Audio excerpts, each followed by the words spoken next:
Buenos días, amiguitos. El día de hoy, en la construcción de nuestros aprendizajes, vamos a ver el tema de los antónimos. La palabra antónimos viene de los prefijos griegos anti, que significa contrario, y onoma, que significa nombre. Y en conjunto significaría contrario al nombre. Entonces los antónimos son palabras que tienen significados opuestos o contrarios entre sí y deben pertenecer a la misma categoría gramatical. Clasificación de los antónimos. La primera clasificación considera el grado de oposición semántica entre las palabras y estos pueden ser absolutos y los relativos. Los absolutos son vocablos que al ser contrarios sus significados expresan ideas total y exactamente contrarias. Antónimos relativos. Los antónimos relativos son vocablos que al ser contrastados sus significados muestran ideas parciales opuestas, es decir, la contrariedad no es plena. Vamos a ver a continuación una tabla que nos ayude a identificar con algunos ejemplos los antónimos de oposición parcial y los antónimos de oposición total. Vamos a ver ahora la segunda clasificación por la forma. En este caso se da mayor importancia al aspecto externo de los términos, es decir, a la manera como están estructuradas las palabras.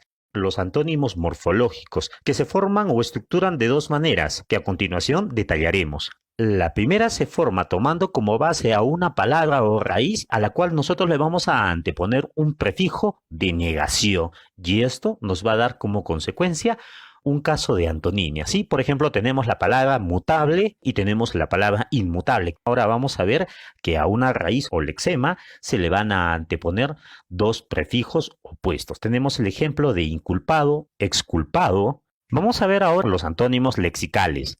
La oposición significativa se produce entre palabras con distintas estructuras o formas. En este caso no se admite el uso de prefijos y la oposición puede ser total o parcial. Todos los antónimos morfológicos son lexicales. Además, estos existen en mayor proporción. En pocas palabras, chicos, vamos a resumir que los antónimos lexicales no necesariamente tienen que tener una estructura morfológica parecida. Sí, la escritura puede ser totalmente diferente y sabemos que el significado es opuesto. Vamos a ver, por ejemplo, acá las palabras sumiso y rebelde, que son antónimos.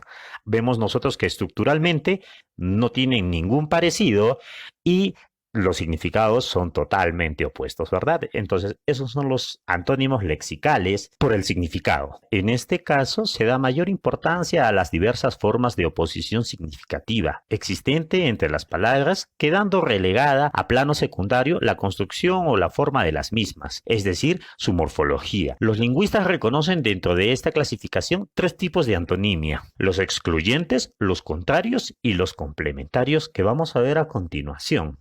Los antónimos excluyentes se dan cuando la negación de una palabra implica necesariamente la afirmación de otra. Se constata aplicando dichas palabras opuestas en el mismo contexto oracional. Tenemos, por ejemplo, la oración: María jamás dijo una falsedad, entonces siempre dijo la verdad. Sí, donde nosotros vemos acá el criterio de antonimia sería la palabra falsedad con verdad.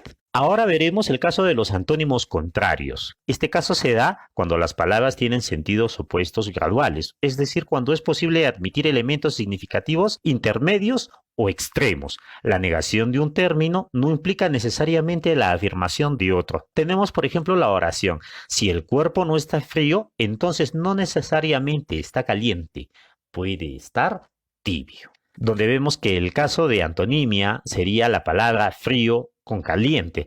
Sí, pero a la palabra frío también se le puede admitir como antónimo la palabra tibio. Y ahora vamos a ver el caso de los antónimos recíprocos o inversos, que también se les conoce con el nombre de complementarios. Y este caso se da cuando la relación de oposición es de doble dirección, es decir, cuando se produce una relación recíprocamente opuesta, pues la existencia de uno de los términos supone necesariamente la existencia del otro. En este caso, en vez de exclusión, no hay concurrencia. Ejemplo: si Manuel responde a Luis es porque Luis pregunta a Manuel. En este ejemplo, el caso de antonimia sería la palabra responder y preguntar. No podría existir una si no existe la otra. Vamos a ver a continuación unos pequeños cuadros que nos van a resumir todo lo que hemos visto anteriormente. Sí, en la primera clasificación nosotros vamos a ver los antónimos absolutos, que tienen oposición total, y los antónimos relativos, que tienen oposición parcial. En la segunda clasificación nosotros vamos a tener la subclasificación por su forma y por el significado. Dentro de la subclasificación por su forma tenemos los antónimos morfológicos y los antónimos lexicales. Y por el significado tenemos los antónimos excluyentes, los recíprocos y los contrarios, ¿verdad? Básicamente todo lo que ya hemos visto anteriormente se va a resumir en estos dos pequeños cuadros.